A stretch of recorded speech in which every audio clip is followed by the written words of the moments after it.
Executive Officer of Copen Group, Ugochukwu oversees a diverse portfolio that includes banking, manufacturing, physical development consultancy, construction, management training, real estate, and agriculture. Throughout his career, Reverend Ugochime has been actively involved in delivering projects for multinational corporations, commercial banks, telecommunication firms, commercial plazas, and market projects across Nigeria. His expertise and leadership have garnered him significant recognition and influence in the industry. Currently, Ugochukwu serves as the Southeast Chairman of the Nigerian Employers Consultative Association. He also holds the distinction of being the immediate past national president and chairman of the Council for the Real Estate Developers Association of Nigeria, REDN. Please join us in welcoming Ugochukwu Obiorachime, the Group Managing Director of Copen Group, to the Southeast Realtors Conference and Awards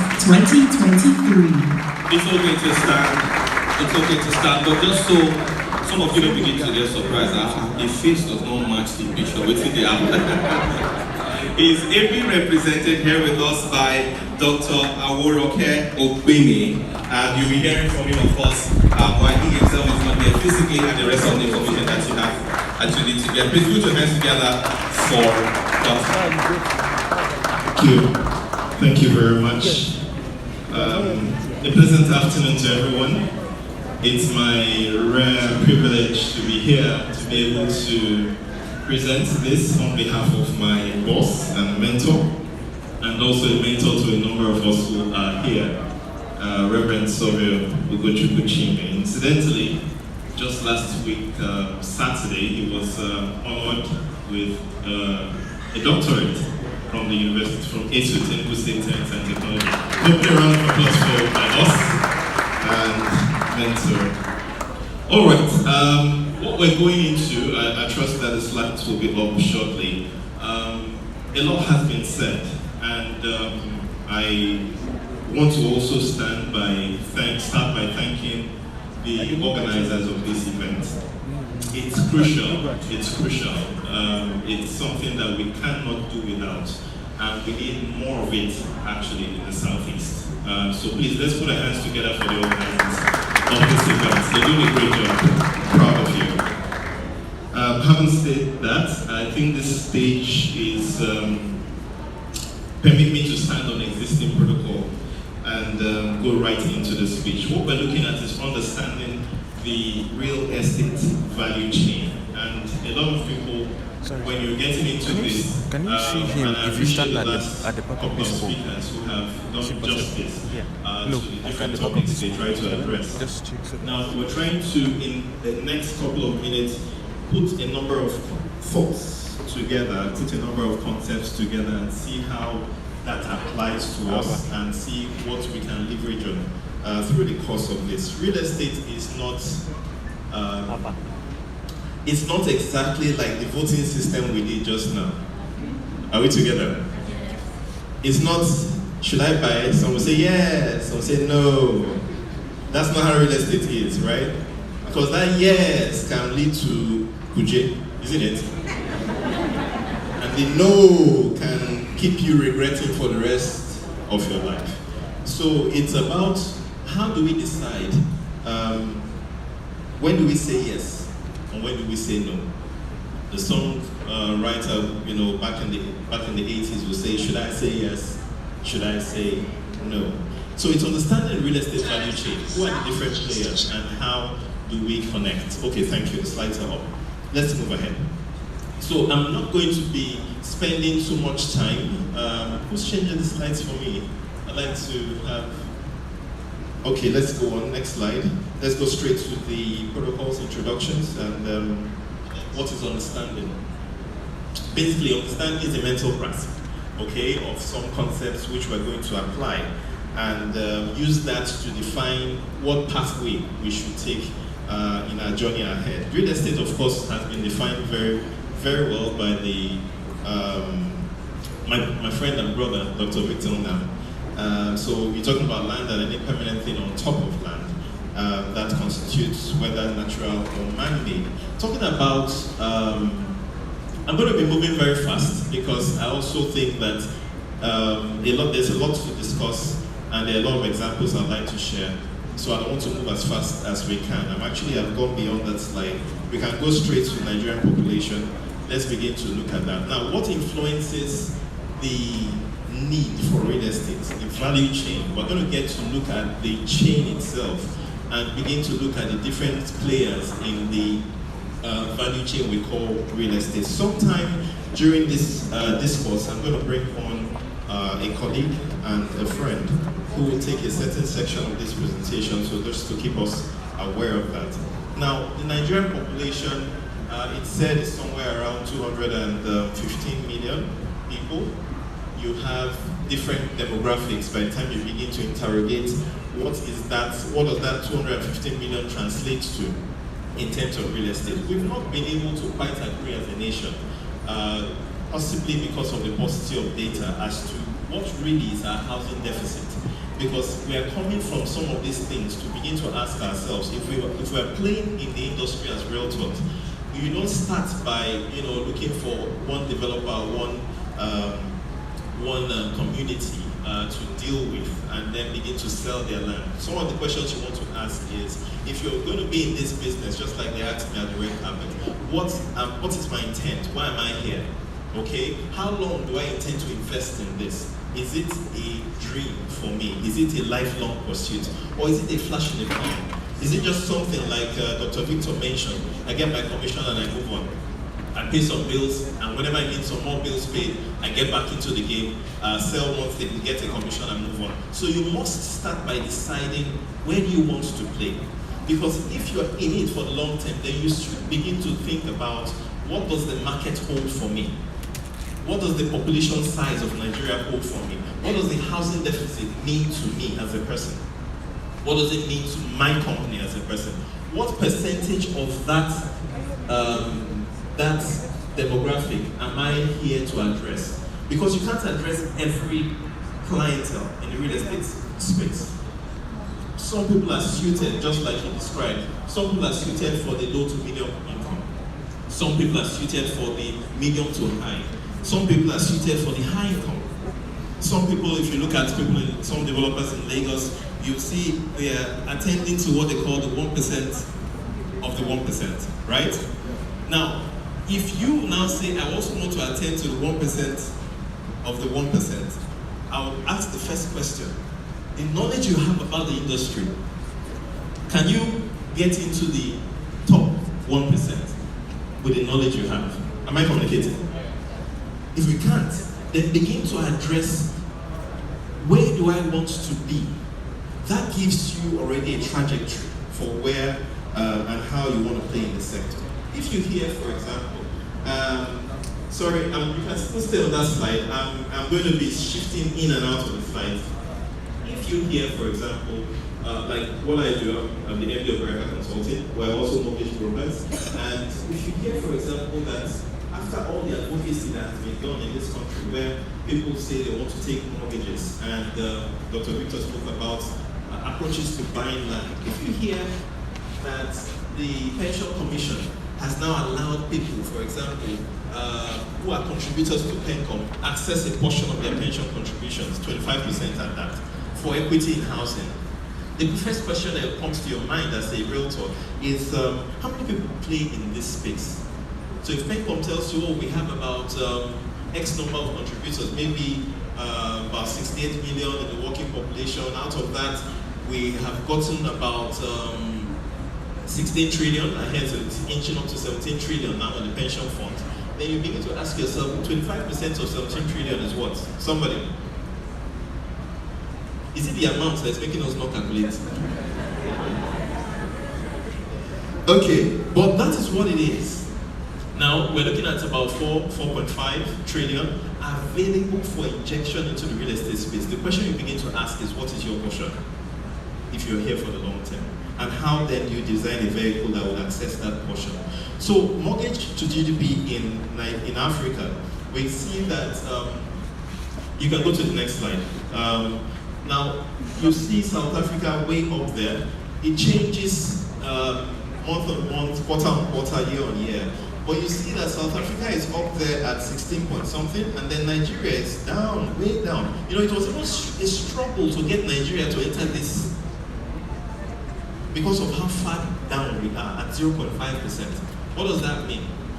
If you're looking at the ratio of what all the mortgages we take in Nigeria is contributing to the Nigerian GDP, we're saying that it's at zero, we're contributing 0.5%. That's the ratio of what people are using mortgage to do in this place.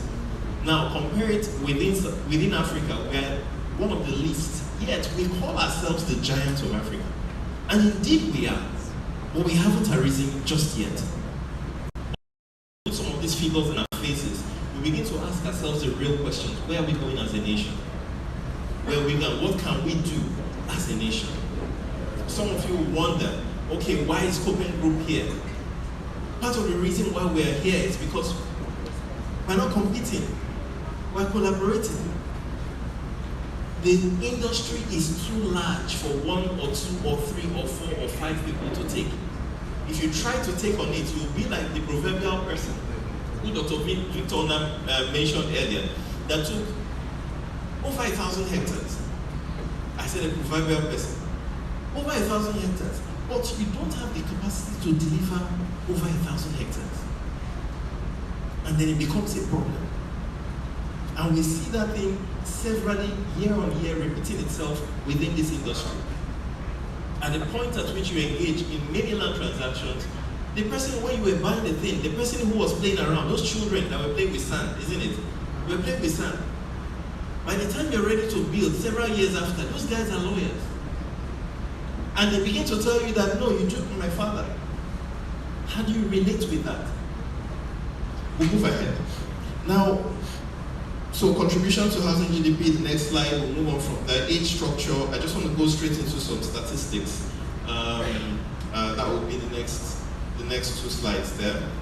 Looking at some statistics, that helps us put it in focus. Next slide.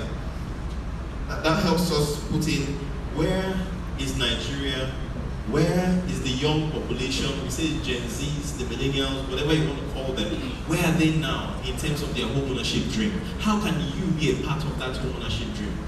Where would you play? I'm going to spend more time when we get into the value chain diagram itself, because that helps me bring everybody to one table. Okay? So we talked about the deficit and all that in that slide. I'm sure they can share some of the slides with you.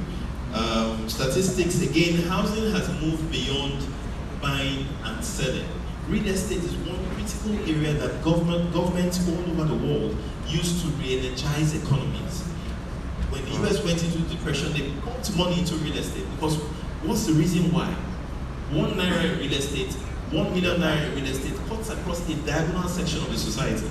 So what I like to do in every place where I speak is to help people understand it's not just that you participated in the real estate purchase process, or you engaged someone, or you linked 2 people and they sold. The fact that money is moving hands, things are changing hands, developers are building estates, people are buying houses on that estate, people are selling food to those who are working on the estates. The bank managers are staying in their banks and feeling good because the money is going through their accounts. The people in government are able to get taxes and all that, which they use for running the government. The people who are building material producers are able to stay. The factories are still running. The generators are on because you are part of it. What am I trying to do? I'm just lifting up a few things so that when you think you are into the realtor or the real estate business, let's understand where we are coming from and what we are in need of. Because sometimes we look down on ourselves and we think that, oh, I'm just a realtor. You're not just a realtor. You're a contributor to the GDP of this country. You're not just one other person. So that by the time we begin to understand this, it gives us a whole new perspective as to what should we begin to look at as a people. How do we address ourselves? If you see yourself that way, then you don't just look. If someone walks in here and says, what is your contribution? You begin to say, this is what I have contributed to the building of this nation. Let's move ahead. Now, a number of types of real estate, because when you're looking at, I think you're 2 slides away from me. When you're looking at real estate, the last speaker talked about different types of real estate. You have commercial, you have residential, That's a lot in our space here. When you go towards the west, you see more of industrial real estate, where you talk about the factories that are producing all sorts of things. That's all real estate. Agricultural real estate is still a part of real estate. Okay? We have a lot of farms, there's a lot of initiatives that even the current government is pushing into agriculture to see how we can broaden that space. Tourism, academic real estate. You know, people travel all the way to Dubai to, you know, for one medical care or the other. All these are forms and expressions of real estate. So everything, so you can decide which area best appeals to me. It's not enough to stop at selling land. It's not enough to stop at selling land. Let's get into the area that best appeals to you, the area where you can get best information that is natural with your tendencies as a human being. That way, you're not going to be going to work, you're going to be living a fun life. Am I communicating? Let's move ahead. It says the real estate value chain, like you see on the screen there. And we'll go straight after this into the chain itself. But its chain, like they say, is always as strong as the weakest link. So that little information you say does not matter. That's why I'm super excited that the hall is full. That little information you say does not matter. That may be the chain, the link that is rusty in your value chain. And that can be the deal breaker. That documentation, and I'm happy they have a masterclass right after this. That documentation that you perused over, that purpose clause that you just overlooked, after all, it's been a layout. This person that is talking to me is my family member. He has been into this business for a long time. But your family member can also be deficient. Am I communicating? He may not know. So it can genuinely lead you into problem. As developers, as people who have played in this space, when we are doing sales, and okay, before I use that, let me just describe the chain. So by the time I start describing what we do, it will help us for the next slide. Now that is what we look at, and the developer you see is at the center of it all. The developer is starting from one place. What's the first place you start when you want to enter real estate? Purposely didn't put a numbering on that. Anybody?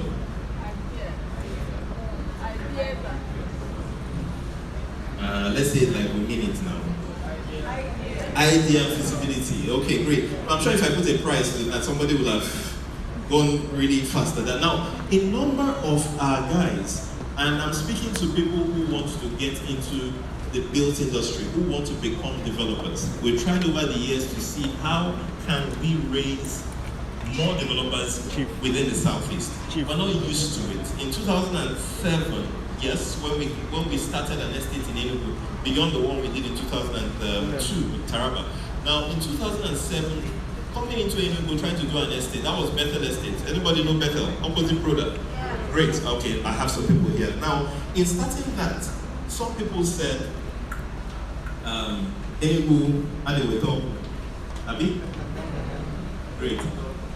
And we believe that investments follow where God sends you.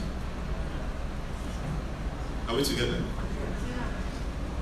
There's a greater purpose to all that we are doing here today. Now, we got into Enugu and we started that, and people said, how can you sell a bungalow in MNN? You know, when you say you're selling an estate, you say it's MNN. Please take your mind back to 2007. The first thing people do is they look up. MNN, where is it? That's near Enugu. And then you tell them you're selling a bungalow for 4.8 million naira. I literally saw people look at me and say, I mean, it was just a little push, and they would have used the 5 fingers. You know the 5 fingers? Waka. But if I tell you that I'm selling a bungalow there for 4.8 million today, what will you think? You rush it, isn't it? It's a scam, right? It cannot be possible. How can 4.8 million? That wasn't even buy land. But that was it. It started with an idea that we can begin to change the narrative. We can begin to enter into making houses available, and partly that's part of Freefold Vision, which starts with mentoring, poverty and alleviation, and then housing for all within the Copen Group. Now, we started with an idea that real estate is possible. Let's go at it. But I tell you no lie, it was tough. It was a learning curve for all of us within the group. Now we move from the idea to securing the land. Some people, when we say secure land and finance, some people many times who want to start real estate development, the first thing they complain about is, I don't have enough money. I don't have land. And that usually is where the problem starts. Because many times we pursue to see how can we get the money to start this process. And yes, that's the way you should have started. Your idea, your feasibility, your needs analysis to check whether the people who are the demographic, what are you looking at? Who are you seeking to serve? In 2012, we did some consultancy for the University of Nigeria, and thousands and thousands of people we profiled. What's profiling? Just trying to match a number of indices about the people, their income, their age, their preferences, and we came out with a result. Out of thousands of people, you group it, and you find out that from the questionnaire you have, somebody who is earning, maybe as at then about 60,000 naira, you ask him, what kind of property would you like to get? And the person tells you, I've always wanted like a 5-bedroom duplex with a penthouse on top. Then at the back, can you have something like extra land where I can put like swimming pool? And you're asking yourself, in fact, sometimes you just sit and you're looking at the person like, are you okay? Because something in the man, there is a mismatch between what he has always longed for and what his pockets can afford. And the problem sometimes is that if you work with such people, they will waste your time. You will spend donkey time and years trying to convince groups of people, but you haven't gone into it to find out what can these people truly afford. Sometimes you leave what they can afford and start trying to preach to them. That, bros, I know this is where you are in your mind, but can you calm down a little bit so that we can start a process? And I've seen people who have done a 3-bedroom bungalow, a 2-bedroom bungalow, a 1-bedroom flat, start from there. But I've seen them improve and go on to build great things after that and move ahead. So it's always a starting point. So you go from that, securing the land and finance, looking for, of course, your documentation and approvals. A lot has been spoken to that. So I'm going to skip a number of things because, again, justice has been done. Home construction, sales and rental. So where you are coming in, when you are doing built property deals, is more like the 5th step. Are we together? From when the developer started. Now, if you understand this process, by the time you're getting to home construction and then sales and rentals, where many people here are playing in already, the developer you're speaking to is already sweating. He's already sweating. His idea is still testing, is this idea going to work? These properties that have put on ground, he talked about the missionaries and all those kind of properties. These properties have put on, can I sell? Remember, when we say secure finance, not everybody has the money in his pockets to do real estate. So many times, you have to do your debt equity ratio to find out how much debt am I going to do on this project as a developer. Now, when you've done that, you've probably gone into the project with, at that stage of construction, you spent maybe, depending on the size of your project, maybe 500 million, maybe 1 million, maybe 2 million, depending on the size of your project. Now, he's sweating at that point. He doesn't need people to come and give him, don't worry, I'm bringing, and a lot of people come into Enugu with that thing. They ask me, they say, okay, you know what, I need 50 bungalows. Has anybody asked you for that thing before? More. Thank you. I need 50 bungalows. My client is ready to pay now. Just, I need it in one estate. And they will talk to you like, please, if you can just give me this, we'll pay tomorrow. When I start hearing those things, the first thing that comes to my mind is one thing my brother said over there. Can you repeat it? Scam. Scam.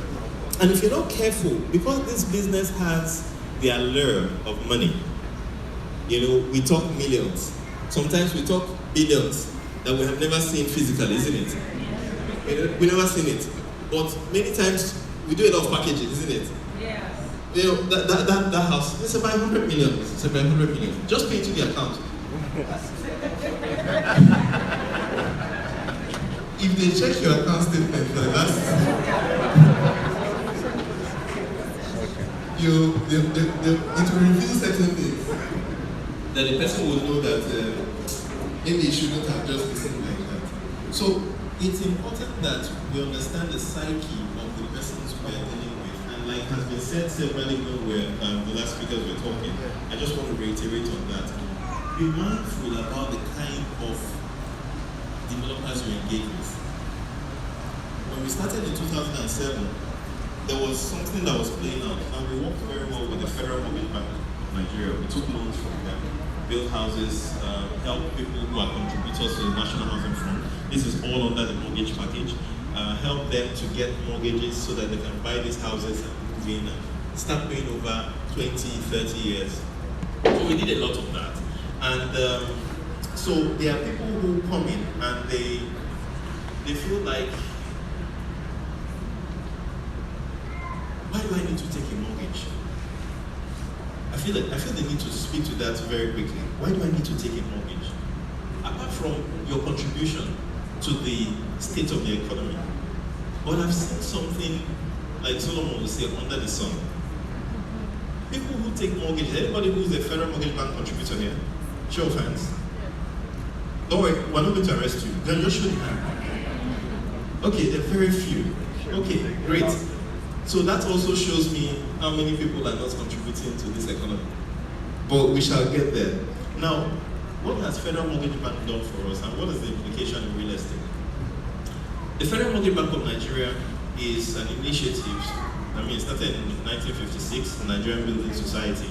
Has evolved over the years, and it's the secondary mortgage organ fixed by the federal government to help people leverage their finances and be able to get loans, cheap mortgages. When I say cheap mortgages, the interest rate is 6% per annum.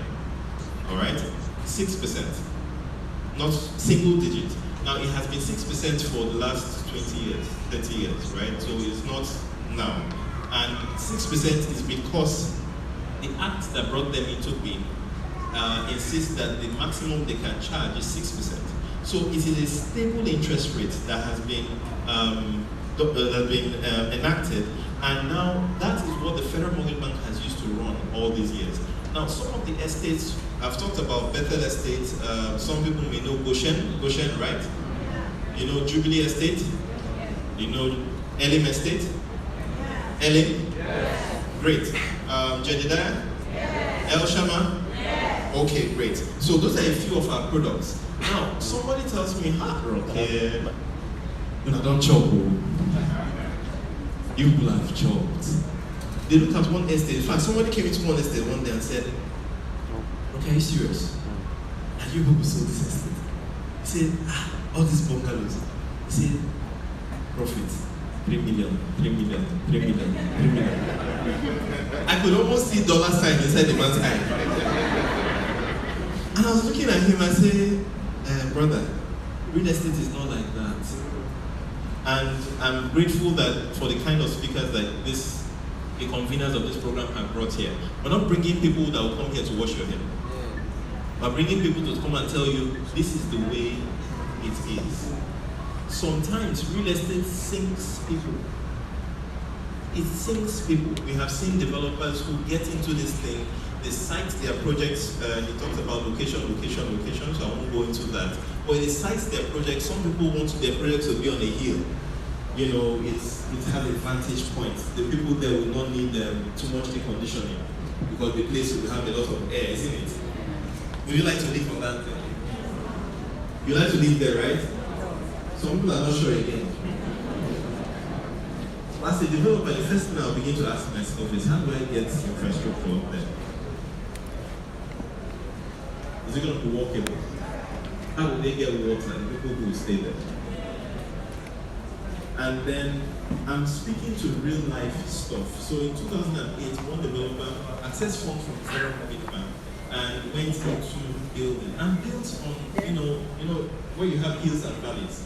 So one house is up, it's supposed to be unique because it's on the part of the mountain, and then you come down on the road, windy road, and you get to another house. So it was, esoteric views. And then his architect also helped him to design something that is so imposing, but economically not viable.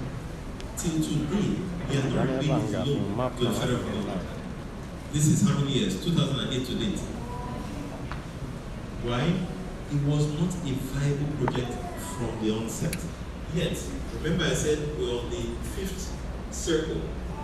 He had gone into construction and nobody is buying. And the man as of today is now a much elderly man, using a walking stick and having health conditions because he has a loan that's been hanging and building interest all these years. So you get into construction, you get into your sales and rentals, a lot has to be done in your idea and feasibility stage if your value chain is going to be right. And when you're doing that, of course, you get into agreement, title transfer, a lot has been spoken to that. You talk about repaying development finance. Now, let me just say something there. When it comes to real estate, a number of times, people take facilities by the time you handle your debt financing. They take facilities from banks, from friends, from family, wherever it is, and you push it into the project. Many times, because of the allure of money, people start projects and feel like, man, there's money to be spent. When you open your account balance and you see maybe 300 million or you see 400 million, it's a loan, isn't it? It's a loan. But 400 million looks like, I like when my brother Chima is smiling at me. I hope I'm not reading your account balance. Please don't look at him. But 400 million looks good. It's easy to spend 50,000 out of that. It's easy, isn't it? But many developers don't allow themselves to get to the point where they repay the finance that they borrowed before they find out what is left that is actually their own. Am I communicating? So, okay, I heard Victor say praise the Lord. I was going to quote the Bible. The scripture says that let him that puts on his armor. Thank you for watching. Share the video too. Let others join.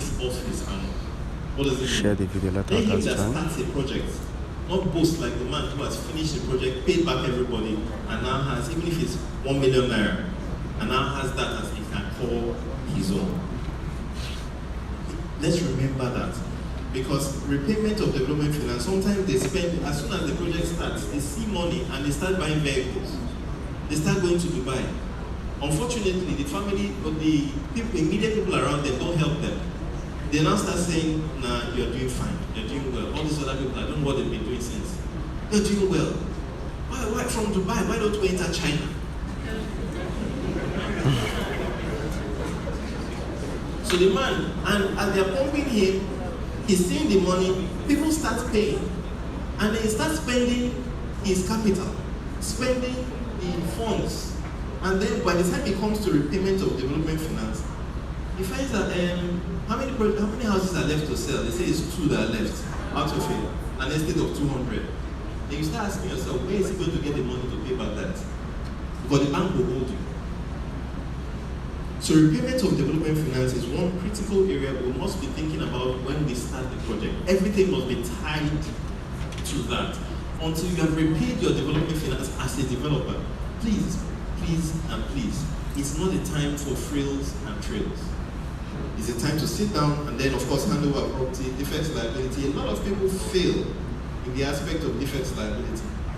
Now, remember that this is a chain.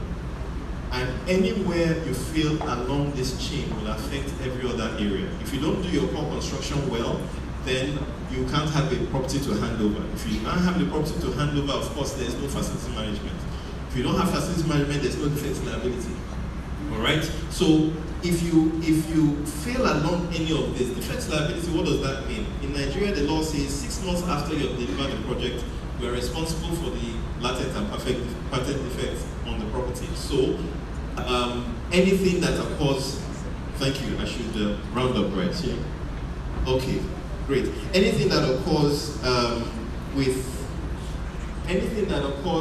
on the property that's as a result of the construction practice, you are meant to take care of it as a developer. Within that period, anything would have been seen, and thereafter, the person who you sold to can then take on development, any other issues that come up from that property. So that is the value chain we're looking at. The next couple of slides will give you things like the players within each of these circles that we call. So just keep scrolling and let them see. For each of the circles, we now expand who are the players in those sectors. Next slide, you see some of the other players in those sectors. Somehow the slides don't seem to be revealing all the people that we have put there, but I guess that's a glitch. So now each of these players reveal who are the players within those sectors who you as a developer must be able to interface with should you want your project to be successful. Okay? There's a picture that comes with that. And interesting. Yes, that's the picture I was waiting for. You know what an orchestra looks like? Okay, so that's the orchestra director. And he's saying we need more orchestra directors. One person is like a developer. Everybody is playing a unique sound. Whether it is the people from government or the people from the building materials, the people from who are buying, realtors who are helping to put this property out there, everybody is playing a different sound. But a developer must be able to relate with all the sounds, make them collaborate together, and the point where the music at the end of the day is sweet for the person who is the intended audience. If you remember this, I think we've done justice. If the music is good enough, is appealing to the intended audience. Not every audience may speak or be quite appreciative of that. So we also try to list a number of the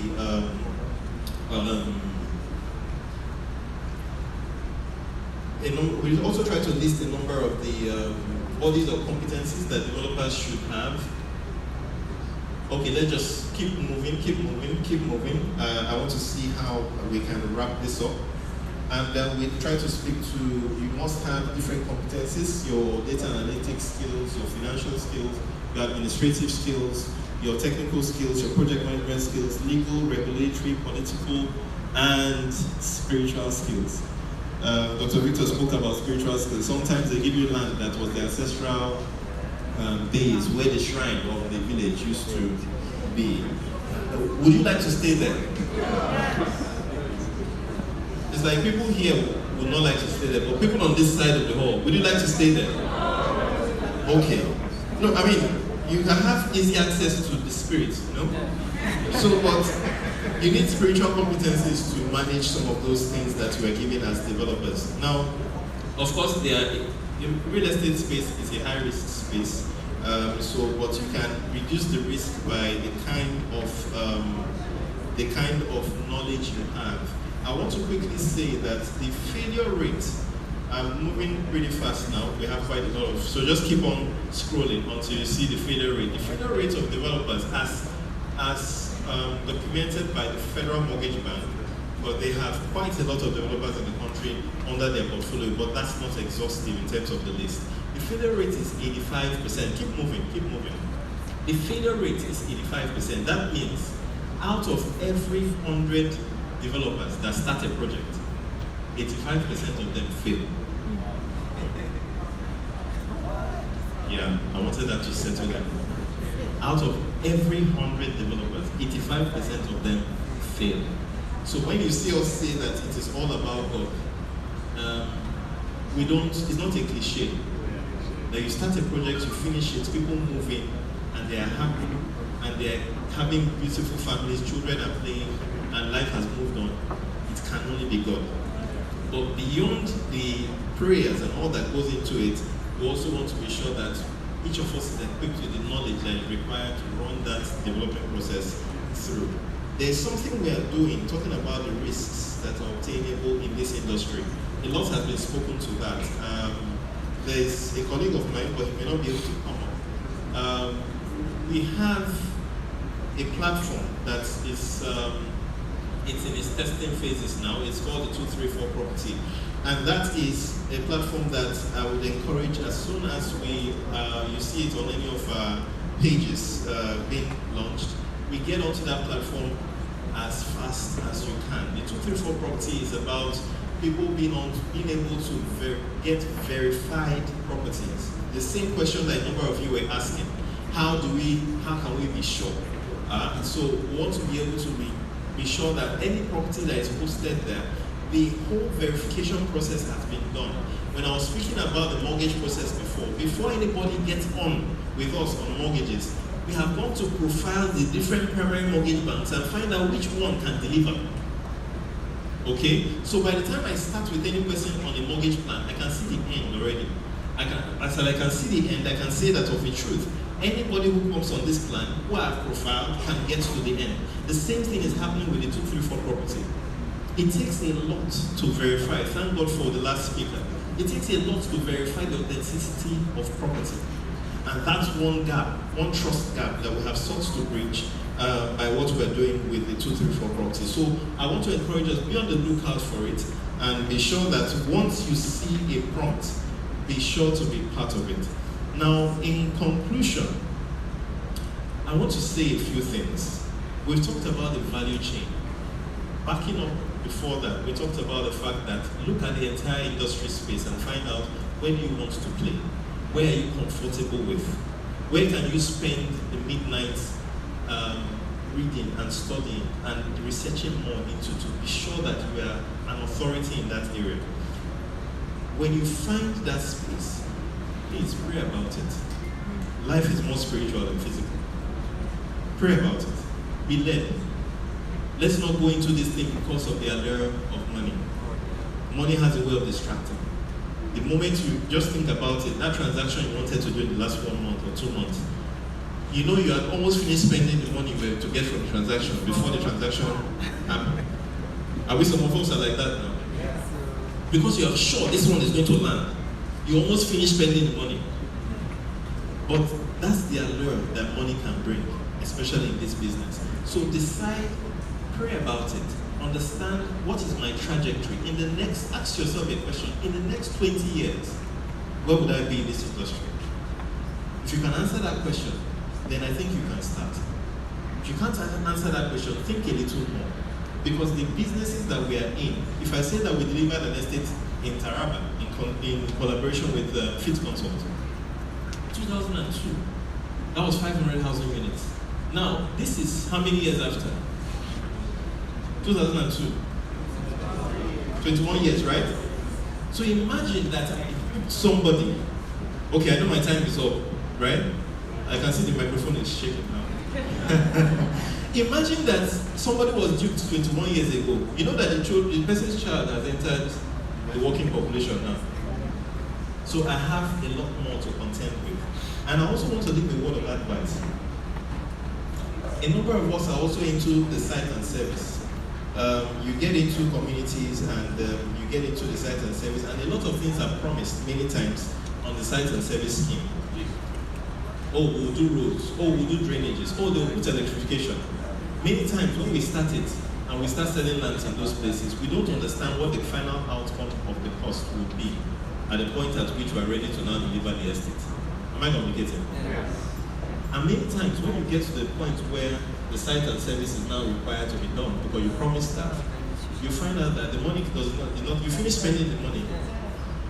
And then you start going back to them and tell them, there's the fare, development levy that you need to charge. It causes a lot of rancor, which we can avoid if we begin to plan our engagements. What have I said today? I've asked that we understand the value chain for real estate, understand where we want to play, understand how big the market is. If you understand it, you understand the need for us to collaborate one with another. One person can't fit the whole market space. understand that you are contributing to the gross domestic product of this nation. And the more we do, the better for the nation. Let's leave the fact of how they're spending the money. Just do your contributions. One day we'll have a better government, isn't it? Yes. And when we have a better government, you will already have been an authority that are contributing significantly. I mentioned the pension funds. If 4.5 trillion naira is available in the real estate space, how much of that is yours? How much of that is mine? I can help you to get yours. You can help me to get mine. If we come together as one, understanding the process, and as people who are both together to see to the end of the road, not flash in the palm, get the money and run. If we understand that, then we can step in it together as collaborators. Raising developers, like I said, we've been looking for how to raise genuine developers in the land. And incidentally, by the grace of God, when we started in 2008, it was a tall order. After a couple of years, we were being nominated by the Federal Mortgage Fund as the best developer in the country. It's okay, you can go ahead. Now, the best developer in the country is not because of the number of housing units. It's in the understanding of the process and in delivery, whether it hurts or not. Our first project, Bethel Estate, we lost about 30 million naira. 2007, 2008, August when we commissioned it. 30 million naira we lost. By the second project, third project, we were almost thinking of giving up. But we're in it for the long term because provision of housing for all is part of our vision. You must have a vision, a compelling vision that goes beyond how much you made today or didn't make. So I trust that God will help us to take the bold steps we need to take. And may He bless us as we take them. In Jesus' name.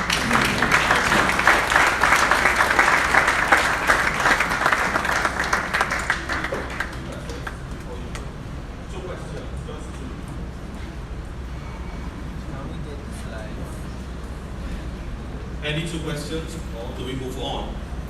I don't see any hands. I hope I'm correct. I think they understand. Okay, there's one here. Any other one? Okay, so just one.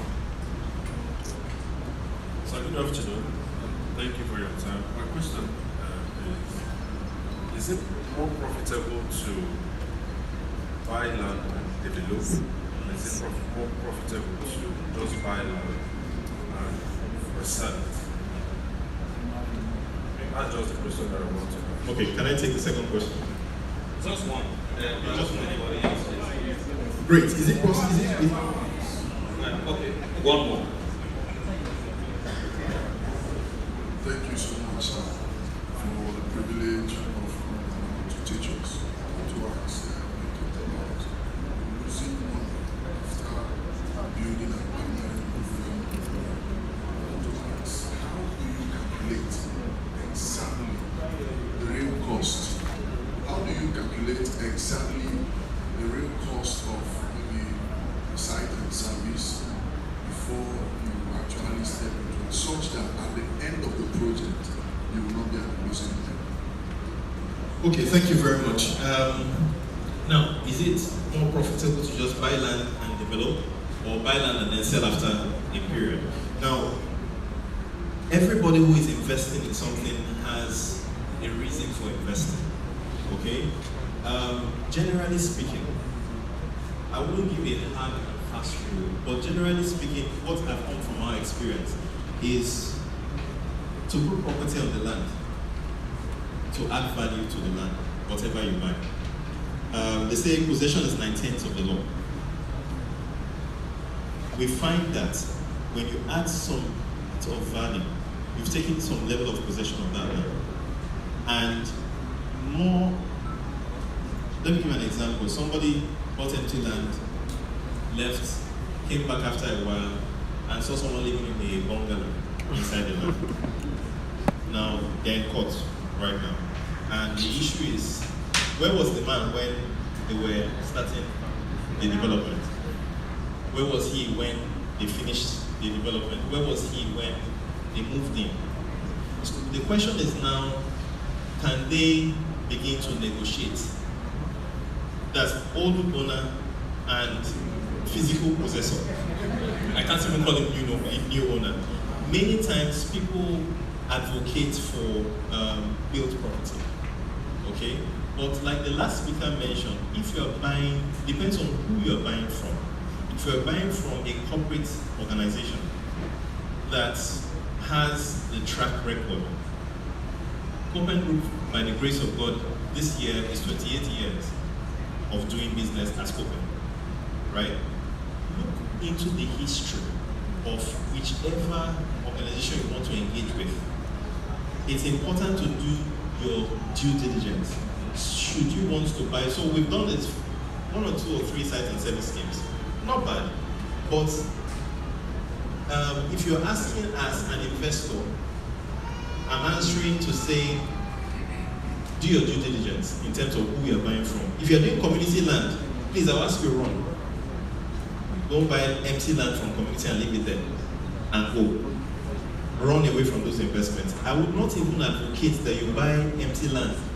Or you get somebody, you get people to buy community land and leave the land and go.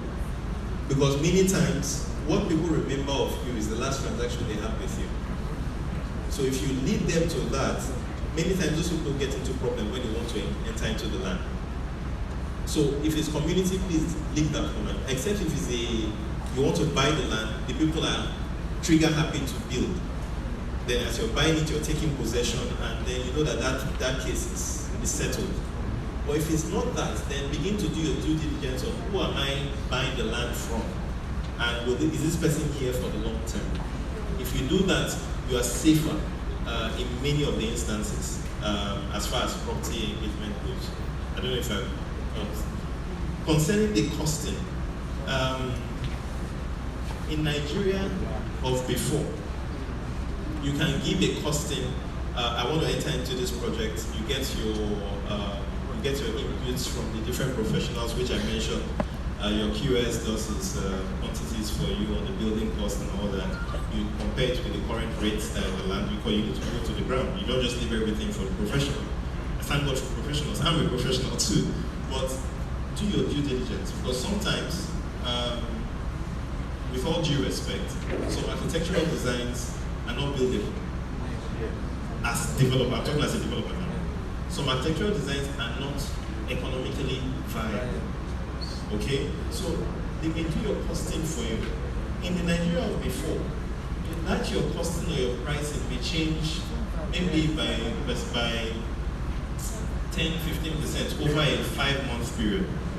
But in Nigeria of today, I find that the shift in the price of materials can be as much as 30% over the next 1 week. So what people are beginning to look at within the space is to, you don't come and put a peg your price and then for the next, you are telling them, don't worry, pay over 1 year. If you do that, you must have factored the cost of that time value of money into the present value as of today. I don't know if I'm communicating. So it's not one cost fits all. Get your due diligence done, get your professionals to advise you in costing, do your background checks. Based on that, add all the other costs, because the cost of construction is just one tiny fraction. By the time you do a pass-through on what you use to arrive at costing, you have your land, you have your cost of construction, you have your infrastructure, you have your marketing costs, you have advertisement costs, you have finance costs, you have regulatory costs, VAT and all that will come. You must render your reports to school, EFCC, otherwise they will come for you. So you know, by the time you do a build-up of these costs, you can now arrive at a final selling price. By the time you get to that point, you should now be able to say, okay, based on the time value of money, how long can I last with this? And then you look at the ease of payment for the people who will also come to you. We do that, and that's probably why the Lord has helped us stay in the space this long. I hope I helped you. Thank you very much. A round of applause for him. Just before we go, we have a presentation to make to you on behalf of Reverend.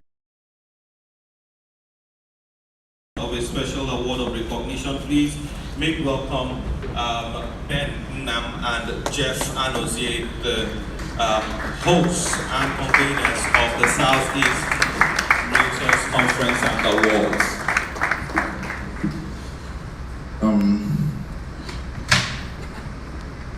This is an award your